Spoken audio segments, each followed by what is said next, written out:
Michael Bay. How are you? Michael, Mr. Bay. Javi, how are you, Javi? I'm fine. I'm a little bit overwhelmed here. No, you don't need to be overwhelmed. We'll have fun. Yeah, I'm honored to have you in Sesión Golfa. That's the title of this podcast.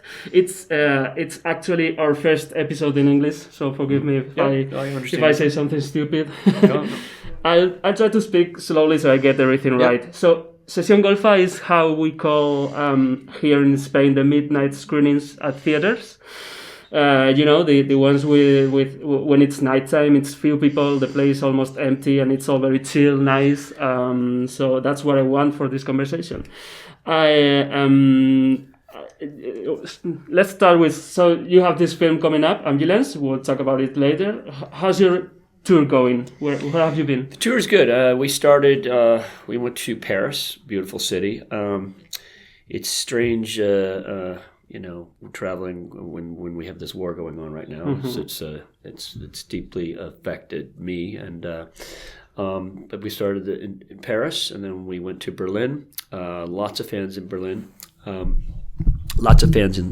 We're doing some tech fixes right now. I understand that lingo. Then we went to where did we go? Berlin, and then we came to Madrid, and great crowd. Mm-hmm, yeah. Right, I signed so many autographs. Oh my God! And the rain, and it was a lot of fun. Have you ever shot in Spain, by the way? I haven't shot in Spain. I'd like to. I've shot around the world. Mm-hmm, I've been from Egypt to Abu Dhabi to China to Italy, France, England. I've been around a lot of places. I know. And, that's why I asked. But I would like to shoot in Spain. Today was fun because we got up and we played soccer with professional soccer players. Oh yeah. Yeah, so that was great fun.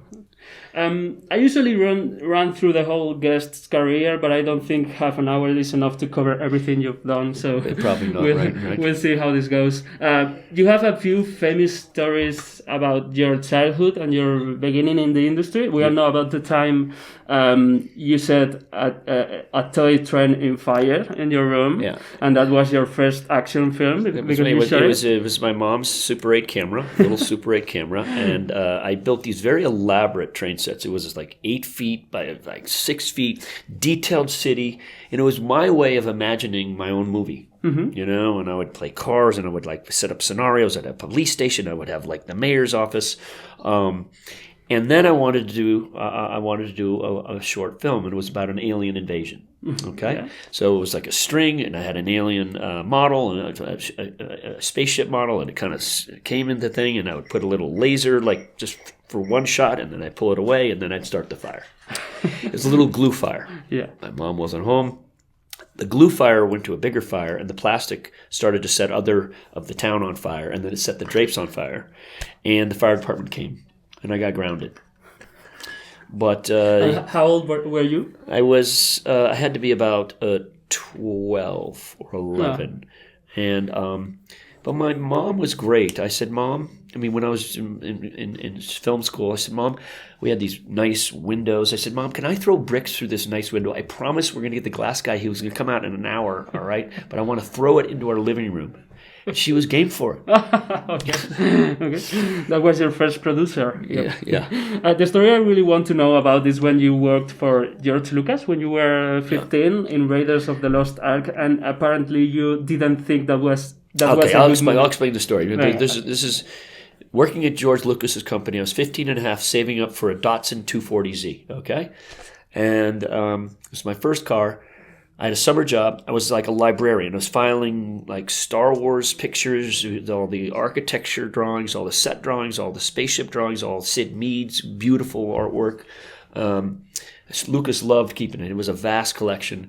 And then, since I played softball, I was a great baseball player. They had a softball team. And I was a shortstop. So I was a great player for this Lucasfilm Summer League. And they gave me an office, a little office, and I would walk by a little, the big walkers, the model, those big gigantic walkers. So there was a model right outside my office. It was so cool working there because I could see the movie magic, how they made Yoda's house and the bog and the blue screen. And then I started getting these big elaborate drawings from England. George Lucas he was producing it. They were sending the storyboards to Steven Spielberg, who's going to do Raiders of the Lost Ark. So I'm filing. I'm seeing the whole movie, filing, and I'm like out with my 15-year-old friends, and I said, "Yes, Spielberg's doing this movie. It's called Raiders of the Lost Ark. It's going to suck." And then cut to I'm 25, and I had done a bunch of commercials that won a bunch of awards. One was the Grand Clio, whatever, in France for best commercial. And then I get a call from an agent. He goes, "Steven wants to see you at 3:30. I think it was 2 o'clock then. "Steven wants to see you at 3:30. I'm like, "Steven who?" "Spielberg." I'm like now? He says, "You got to get in your car." Like, "Now." And I'm like, I get there. I walk up to his desk, and I'm like, "Oh, my God, that's Steven Spielberg. Oh, my God, that's Steven Spielberg. What am I going to say? I'm so scared. What am I going to say?" I sat down.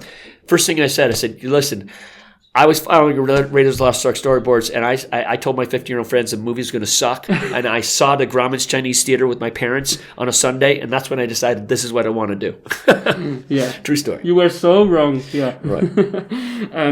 I've also read that you used to do photos in high school. Yeah. What did you make pictures of? I was 13. I was given a camera by my parents.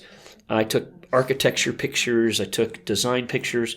We would go on a family trip. I would take doorknob pictures. My dad thought he goes to. Can you swear on this show? Yeah. My dad goes to my mom. He goes, "What the fuck is the matter with our kid? What is he taking pictures of doorknobs for?" And well, this is why. It was all about photography and art, and I got very into it, and then this is how I got into film. Mm-hmm. I remember in my fraternity, I would put all these my cool pictures up, and I was doing very serious photography, and there was a party where it was a drink in every room, and so they came in. I made a photo studio in my my fraternity room, and they would all just look at my pictures, and I'm like, "Wow, this is cool." And it's sort of like the first thing. They were drunk. They were drunk. Yes, they were drunk. That's true. It was sort of the first time where I'm like, wow, I can move people. And then I did my student film there. And that's when I saw 250 people laugh. And I believe it was called Benjamin's birthday? My brother Benjamin. Yeah. And that was your senior film. Senior thesis. Yes, and you had to fight to make that movie. Here's the true story. Okay, true story is this guy named John Fraser. He was sort of an ass as a production teacher, and I wrote my script, my senior thesis. This is where you spend your whole school year working on this project. It's very serious. I had very serious competition. I had Joss Whedon, who was doing. Yeah. It was the birth of Buffy the Vampire Slayer. That was his movie. And he had money. I didn't have a lot of money. I had very little money. And John Fraser reads my script and he says, I'm not going to let you shoot the movie. I don't like it. And I'm like, okay. I walk down the hallway and there's this film scholar, Janine Basinger, who is an amazing film scholar. And I saw her. She had her little granny glasses on, and she sees that I'm depressed. She goes like this. I walk in. I go, he's not going to let me make my movie. And so I'm just going to be a photographer. And she stands up. She goes, you walk right back in there and you tell John you're going to make your fucking movie. And it won Best Film. Yeah, it won. So Frank Capra Award. Where do you get all this information? From the internet. Wikipedia is all wrong anyway. Yeah. So long I'm right. Yeah, you are. Then you started directing commercials and music videos, earning multiple Clio awards. It's a very specific start for a filmmaker, and I wonder, I know how much it has influenced your style and your sense of narrative. Did you direct scenes as if they were commercials? So here's my thing was I wanted to get into the film industry. There's no set way to get into this business. And music videos were starting to do a lot of story videos back then. And I got out of film school and I got my first music video, a Donny Osmond video, and I think I made $500. They gave me $60,000 to make the video, and I'm like, oh my God, that's so it turned out to be a famous video. Then I went to propaganda films that had young directors. David Fincher was there. There's some other directors. like Spike Jonze eventually came there, and Antoine Fuqua years later came there. So it was a great company, and we were doing more videos in the world than anybody. And it was a different video every week, every other week. My first video was working for a movie that Ridley Scott did. Okay. And then I started doing more, and then I did a Meatloaf video. It was a Beauty and the Beast thing. I would do anything for love, but not that. And that's when people started to take notice of my work, and they were stories. It was a way to get used to crews, get your days. You only have a certain amount of money, and movies, time is always money. Money, it's you only got so much, and trying to convey visually a story through music was interesting. And then commercials, it was like they said you can only do beauty, you can only do comedy, you can only do sports, and I said I want to do it all.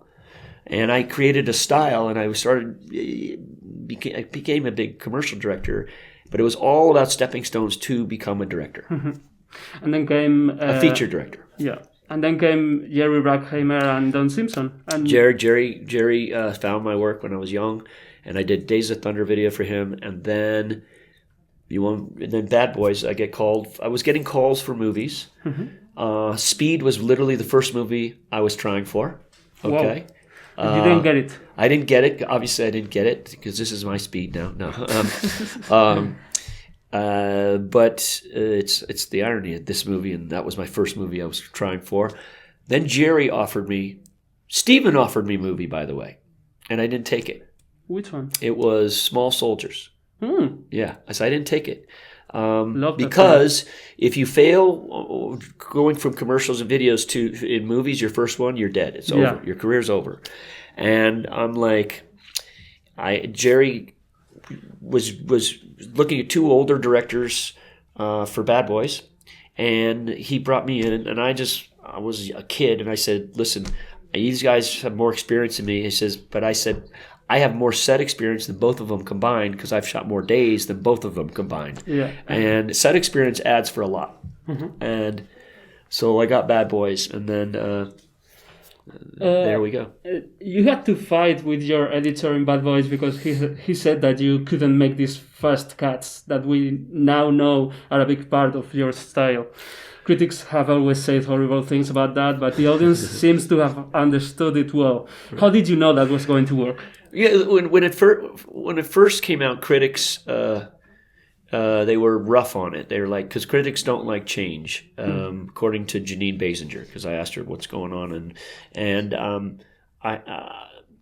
when I was shooting the movie, I didn't have a lot of money, and I just saw James Cameron's True Lies, and I'm like, okay, I've got a guy fighting next to a urinal, a man's urinal. And I'm like, okay, how am I going to make it interesting? I didn't have a lot of money for art direction, so I started doing some fast cutting, and I realized younger generations can see things faster, and they can process faster. And they've done studies for this.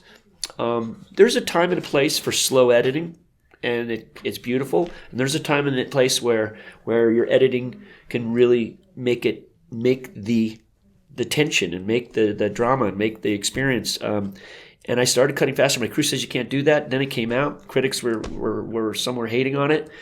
And now today you see most every action movie is cut with that style that came out in Bad Boys. Yeah, it was very influential.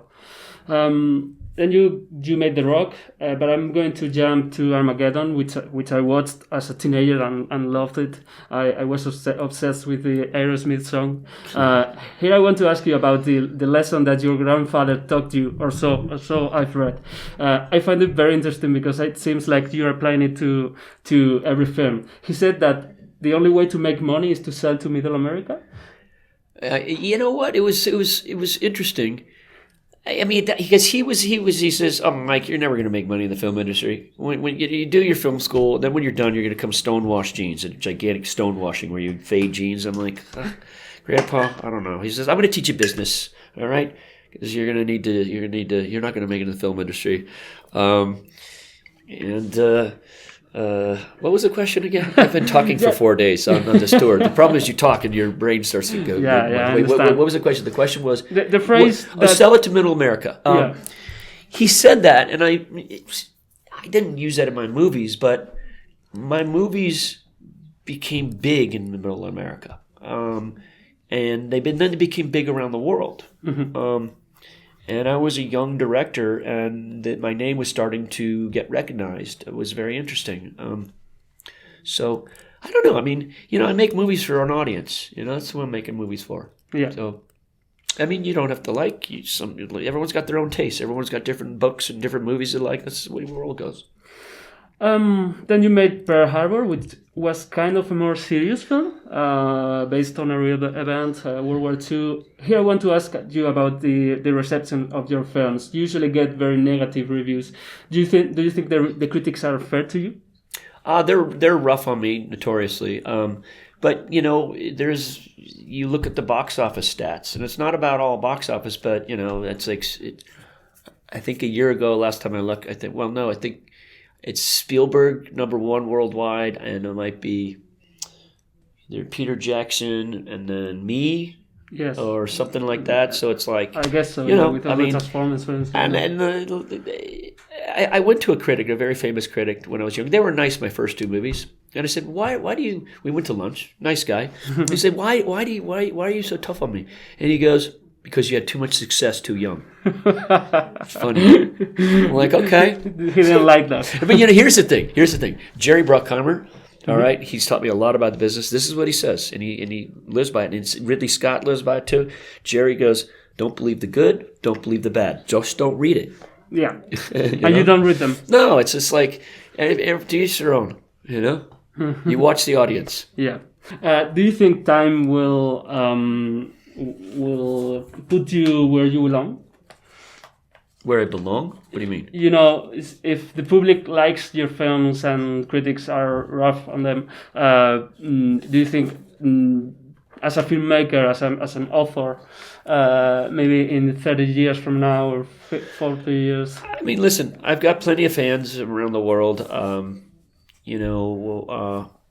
It's like when I went into China, it was interesting what I learned there. They said we know very few directors in this country. Now they know a lot more, but when I went in there, they go, "You are one of the few directors in the world that we know." And that's like, I don't know why that is, and it's I'm not into the whole, like, I love making movies, I love shooting, I love operating camera, I have a great time, and I don't care about the awards. I don't care. It's just not my style. I don't even live in LA. I don't, all this backslapping, to me, this, like, I love the collaboration experience with the crew, working with the actors, and then you put the sound to it, music, and it's just, I love the whole experience. Right. So that's why I do it. And you love explosions. I'm good at them. The biggest explosion of your career, you shot it in Pearl Harbor? Yes, it was the most complicated explosion probably ever done, easily. And how hard was that? I'll explain. Let me just paint the picture. We had 20 real antique planes flying around, okay? We were in Hawaii with big puffy clouds, so we had to shoot in between. The sun had to be without a puffy cloud blocking the sun. We had to block a freeway that was 3 miles away. That's how big the explosion was going to be, so people don't crash. So they're flying in a circle. We have 7 boats, gigantic old battleships that are loaded with 350 events. That means 50 different explosions. Dynamite in the water. It's all supposed to go off in 7 seconds. We had guys in lifeboats, and there's a line of death where they can't cross their boat because there's dynamite in the water and you can kill people. So there's a lot of serious shit going on, okay? And there was a making of behind the scenes, and because we're trying to get the planes in order, and the planes are coming, like, we're talking 10 feet over us, and you have to synchronize it. And there was a boat that was crossing the line of death, and I went ballistic because it's my responsibility. Yeah. There's everyone's safety on the set. And we did it. It was spectacular. We started a forest fire, by the way. It was like way on an island on the side, so that had to get put out. But it took 3.5 months to brig, and it was, the Guinness Book of World Records is wrong by far. Has anything gone wrong any time? No, we're very safe. I mean, on the ambulance, we did 1,000 stunts, not even a Band-Aid. And you don't like the green screens? No, I should show you. I should show you this. I'm going to show you this thing on Instagram. It got blocked because it looks so dangerous. It's on my Instagram. Okay, this is an explosion, and I don't know how you show it to your viewers. Maybe you can blow it up. Okay, but this is me. This is me. Come on, please play. Come on. Yeah, service here. Oh no, man. Anyway, yeah, you got to show them this explosion, and I'm the guy in the black fire suit here. Okay, and that's all real, and. It's like there was a fire. The LA mayor said that looks dangerous, and the governor said that's dangerous. Why are we doing that? And I'm like, that is a perfectly planned stunt. This is what I do for a living. I've done more of these type of things than any director in the world, probably. Yeah. All right. And I said to the fireman, I said, I said they were coming to give me a hard time. I said, you know how to fight fires. I said, I'm the Michael Jordan of doing this stuff, for real. All right, you got to know a lot about physics and safety, and I would not trust this on someone new trying this. Yeah, no. You have to do it. Okay, so Transformers, that's a huge one I can't get into with so little time. What I would ask is, there are these rumors about how you've treated some of your actresses. Megan Fox, Kate Beckinsale, Isabel Lucas. I don't want to go inside the specifics of that, but I do want to ask you if now in 2022, and after the Me Too and stand-up movement and all of this reckoning that has overtaken in Hollywood. Right. But let me clarify first. I understand what you're going to ask. Bless you. Megan and I are great friends. So you read this stuff on the internet, it's fake. It's bull. We're working on a TV show together. That we're trying to write right now. Sorry, my thing's playing. Oh, sorry. Well, you'll look at it later. Stop. I'm sorry. Okay. Megan and you are friends. Yes, we are, and she's fantastic, and we have hopes that this TV show goes. But it's called Blank. This one was important. Eiza Gonzalez is fantastic in this one. And, it's a love letter to first responders, EMTs, paramedics, police. And I told Eiza, I said, I'm not shooting you beautiful. I'm shooting you as a tough woman. And she's fantastic in it because she has to be very real. She has to manipulate the situation. She has a gun at her head. She's trying to save a life. She's in an ambulance going 70 miles an hour. And she's the real hero. She's a real hero in this movie. And it's interesting how the movie starts about two brothers, and she sort of comes in and takes over, Yeah. And she learns the situational awareness. She starts caring about one of these robbers manipulating so she can get out of this. And it was an interesting. She's a great find. Yeah. I wanted to ask. And you're right. It is important to show strong women. I mean, James Cameron's been great with it. I love movies like that. Great. But actually, you are known for having these arguments with some of your stars on set, men and women alike. Some people say you have kind of two personalities: the one where you're not working, and the one where you are directing on film. Where do you think that comes from? Well, I think some things get twisted in press or whatever. I'm trying to figure out what you're saying. When I work, I'm in a zone. Okay, and I'm a director who some directors sit in their chair behind video things or sit in their trailer all day. I am on the set. I don't have a trailer. I don't have a director chair. I don't have video village. So I'm right there with the actors. I'm a very efficient shooter, meaning I'm fast. We don't go overtime, and the energy helps. It helps create what I'm trying to get out of them.